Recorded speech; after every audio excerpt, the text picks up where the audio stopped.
यहाँ के लोधेश्वर महादेव मंदिर का निर्माण महाभारत काल में राजा युधिष्ठिर ने करवाया था, ऐसा माना जाता है। महादेव जी का यहाँ सदैव निवास है।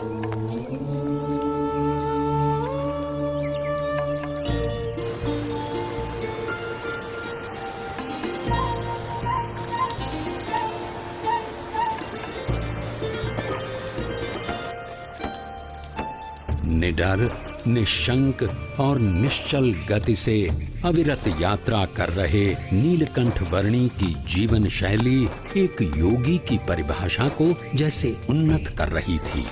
जो कुछ भी भोजन मिले उससे निर्वाह कर लेना उनकी आदत बन चुकी थी। एक ब्रह्मचारी की तरह आसन मुद्रा में ही निद्राधीन होना उनका नियम बन चुका था और मुमुक्षुओं की खोज में चलते रहना उनका नित्य क्रम।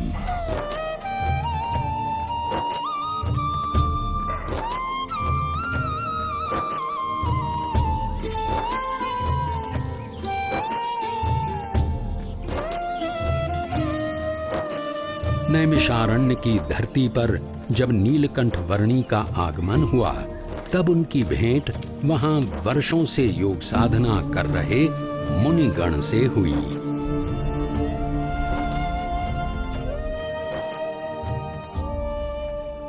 आपकी उपस्थिति से ही प्रतीत हो गया कि हमारी वर्षों की योग साधना सार्थक हो गई, अर्थपूर्ण हो गई।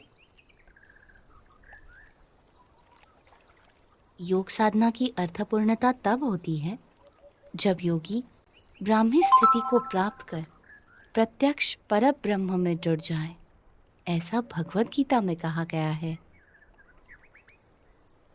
ऐसी ब्राह्मी स्थिति के लिए कठिन से कठिन योग साधना करने के लिए हम तैयार हैं। उसके लिए सर्वप्रथम अपनी आत्मा, ब्रह्म और परब्रह्म के स्वरूपों की भिन्नता को यथार्थ रूप में समझना आवश्यक है। हमने इतनी साधना की, किंतु आज तक ऐसा कुछ तो सुना ही नहीं।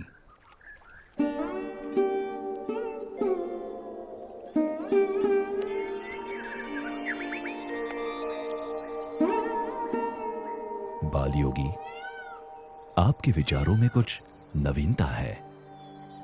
हमारी अभिलाषा है कि आप सदैव हमारे साथ यहीं रहें। वैसे भी इस नैमिषारण्य से अच्छा स्थान इस पृथ्वी पर कहीं नहीं है।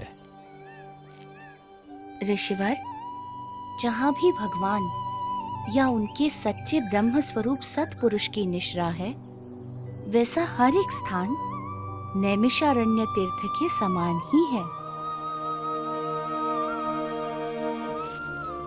नैमिषारण्य से चल पड़े नीलकंठ वर्णी सहजापुर आ पहुंचे।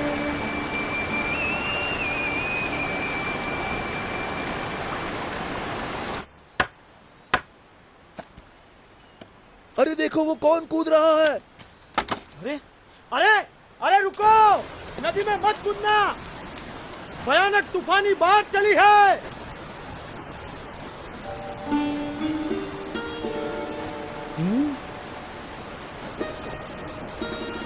अरे कूदे तो मर जाओगे, वापस आओ, रुक जाओ, ठहरो, मर जाओगे। कहाँ गया? लगता है पानी के भंवरों ने उसे खींच लिया, डुबो दिया। इतनी भयानक बाढ़, उसका जीवित रहना असंभव। मर गया बेचारा। कहाँ गया वो बच्चा? कहीं नजर नहीं आ रहा। राम राम।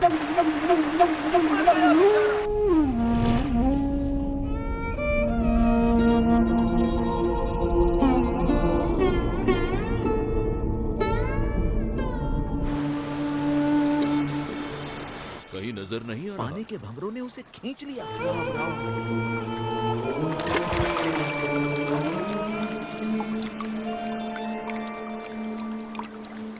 भयानक बाढ़ में उसका जीवित रहना असंभव है। बेचारा। अरे ये नहीं कौन होगा ये कैसे बच गया? अरे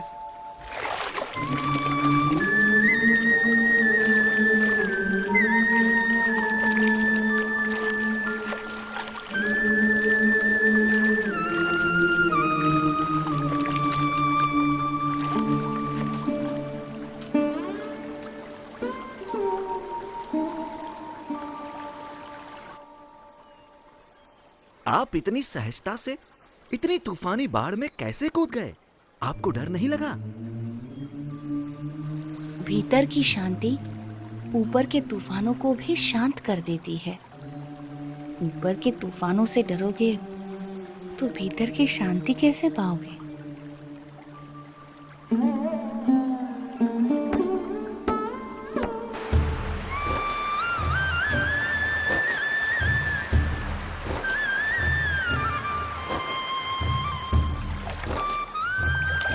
नीलकंठ वर्णी के निरंतर अथक रूप से चलते चरण उन्हें जहां भी ले जाते थे, वहां कोई न कोई किसी न किसी रूप में उनसे जुड़ जाता था। बरेली गांव में भी कुछ ऐसा ही हुआ। अरे पिछले साल तो इतनी बाढ़ आई थी कि गांव के सारे घरों में पानी घुस गया था। यहाँ तक कि हमारे खेतों में भी फसल बर्बाद होते होते रह गई थी। हम भी अपनी भेड़ बकरियों को बड़ी मुसीबत से बचा पाए थे। वैसे भी कुदरत के सामने हम क्या कर सकते हैं? जो भगवान चाहेंगे वही होगा। सब उसके हाथ में है। हाँ, सो तो है। हरि करे सो होय, जगत में हरि करे सो होय। चाहे करे नर कोटि उपाय, कर जो कोय जगत में हरि। अरे रुक क्यों गई? गाना। हाँ? कितना प्यारा बच्चा है। केवल बच्चा है या कुछ इतना छोटा बालक और योगी?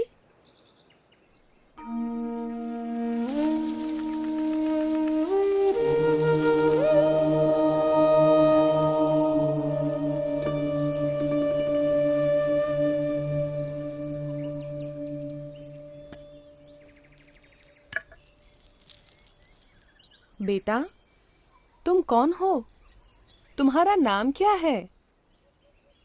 यूं तो सारे नाम मेरे ही हैं, पर आप चाहें तो मुझे नीलकंठ बुला सकते हैं। नीलकंठ? पर तुम यहाँ क्या कर रहे हो बेटा? तुम्हारा घर कहाँ है? उस घर का तो मैं त्याग कर चुका हूँ। फिर भी मैं जहाँ भी हूँ घर में ही हूँ, क्योंकि मेरा घर तो सारा विश्व है। पर इतनी छोटी उम्र में तुमने अपनों को क्यों छोड़ा? सबको अपनाने के लिए। जो भटक गए हैं उन्हें घर वापस लाने के लिए। तुम हो तो इतने छोटे से, पर बातें बहुत बड़ी बड़ी करते हो।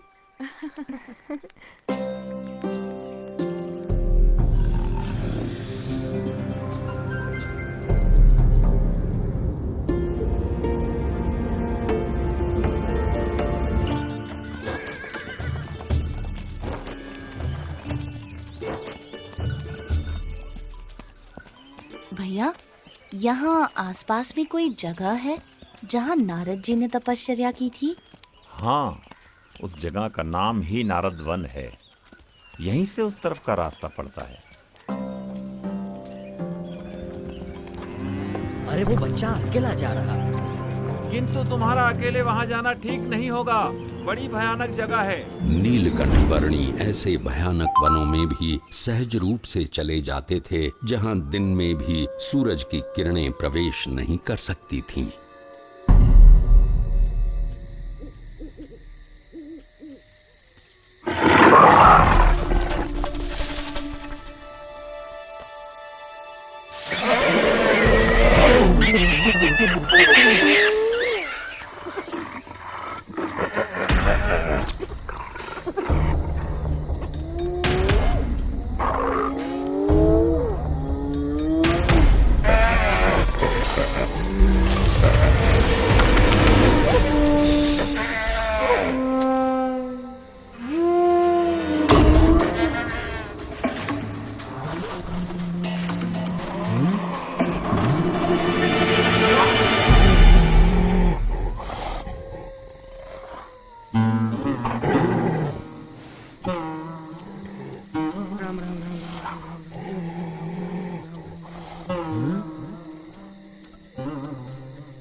सुबह हो या शाम, दिन हो या रात, ऐसे अनेक बीहड़ वनों को पार करते हुए, कईयों को अपने स्वरूप की स्मृतियां देते हुए, कुछ दिनों की यात्रा के बाद नीलकंठ वर्णी नारद वन आ पहुंचे।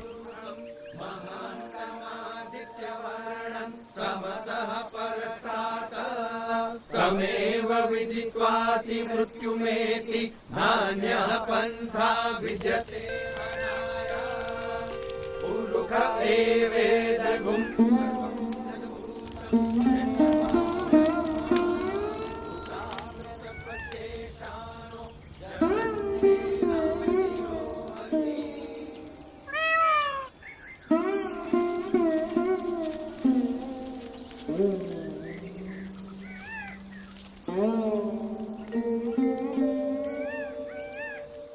आपके दर्शन मात्र से प्रतीत होता है कि कई वर्षों से जिनका स्मरण हम अपने हृदय में करते आए हैं, वो भगवान स्वयं आज हमारे समक्ष प्रकट खड़े हैं।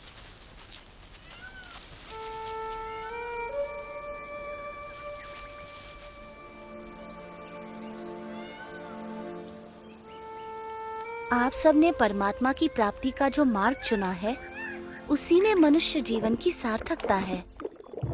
ये मार्ग विकट है, पर हमें इस मार्ग पर चलते रहना है। चाहे कितनी भी समस्याएं आए, कितनी भी बाधाएं आए, और मृत्यु भी क्यों न आ जाए, किसी भी परिस्थिति में हमें उठ खड़ा होना है। सच्चे भाव से, सच्ची लगन से परमात्मा प्राप्ति के मार्ग पर चलते रहना है, तो परमात्मा कृपा करके हर अंधेरे को दूर कर हमारे जीवन में उनकी प्राप्ति की सुबह लाएंगे। नीलकंठ वर्णी की कल्याण यात्रा में कई ऐसे लोग थे जिन्होंने उनकी सेवा का अवसर जाने न दिया। ये भी ग्रहण कीजिए। चाहे वो कोई सामान्य भाविक जन हो या फिर स्वयं गंगा जी भी क्यों न हो।